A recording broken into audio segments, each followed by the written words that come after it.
Okay, so Young Justice episode 13. I'm not really sure if this is gonna work because I have a microphone, a brand new microphone. I'm not sure if it's gonna be tight enough or high enough, or if I'm going to be able to get this clearly enough to help or improve. Maybe it's just my thumbnails. I don't know. But I bought a cheapo microphone to attach to my shirt, so I can have one just in case it helps with audio quality and letting y'all hear me better, so that I can boost the ratings and the views and everything else like that. But anyway, Young Justice episode 13. We deal with two things this episode. The first thing is the thing that I knew we were going to have to get to at some point, which is Beast Boy. Beast Boy really doesn't do much in this show. Basically, his whole thing is that, like, he was on this show, on this TV show, and he's quit the Young Justice, and he's working on this TV show. And then he goes into his mind, and somehow that convinces him to rejoin the team. But we don't really get many missions with him. Basically, the fourth season just deals with him being depressed because his girlfriend died or some crap. I think her name is Perdita.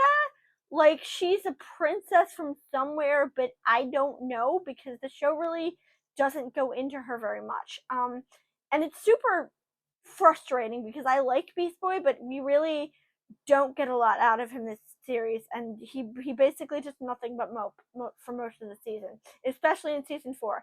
I did appreciate the Teen Titans Go parody, especially with the same artwork. That was kind of funny. The Doom Patrol Go, that was actually kind of clever. But other than that, we also deal with the fact that Violet, if you recall last episode, we discovered that they can open boom tubes, and they went in and they rescued Victor Stone from his father, and Victor Stone is now infused with a father box, and we get official confirmation, and they realize that Violet is infused with a mother box. And Artemis remembers, or someone remembers, that when they were looking around the lab earlier in the season, they discovered a destroyed mother box, and they saw a flash of light, and they realized that it was basically the mother box escaping into Violet. And if you recall in the previous episode, when Artemis took Violet to meet Satana and Dr. Fate, Dr. Fate said he sensed an old Violet was basically an old soul in a young body, and that old soul was the mother box. And this, spoiler alert, this is what leads Violet to realize they're non-binary, because they're in the mother box and not Violet, but we'll get to that, and I think that's very cool. But obviously, Victor is freaked out by all of this, and we also discover that the father box is basically taking over his body and causing him to be extremely, violent and out of control. And it's funny to me that now Brion, of all people, is preaching patience, which means that we're making progress with him. We're getting to the point where he actually has calmed down, and I think that's awesome. Ending notwithstanding, I know I keep saying that, but the ending of this season is truly sad, and I hope if there is a season 5, we come back to it and fix it. But anyway, that's pretty much it. I like the fact that Fred acknowledges who Victor Stone is. I guess Violet told him, and Victor Stone freaks out, and Fred's upon seeing Fred's appearance, and he's like, "Oh, you're used to us." Oh, okay, maybe not. But to be fair, as Victor pointed out, it's not so much that he's freaked out; it's that they just caught him off guard.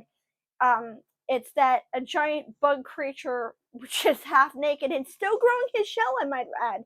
That is a really awesome touch, that he's still growing his shell back, because I'm assuming that shell takes a while to regrow.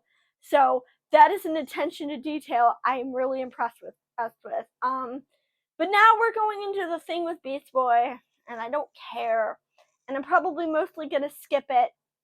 We still haven't officially introduced my favorite character. He's been mentioned by name, but we haven't met him yet in person, so I'm looking forward to that. But overall, not the greatest episode, not bad, but basically nothing, not a lot happened. We just get to the point where Beast Boy rejoins the team, although it's not going to actually lead to him doing anything with the team, I don't think, as I recall. Also, Brienne and Violet are still, becoming a thing, and it's super cute, and I love that. But anyway, we are at episode 13, which means we are officially at the halfway point, and tomorrow will be episode 14 with my new microphone, which I hope works.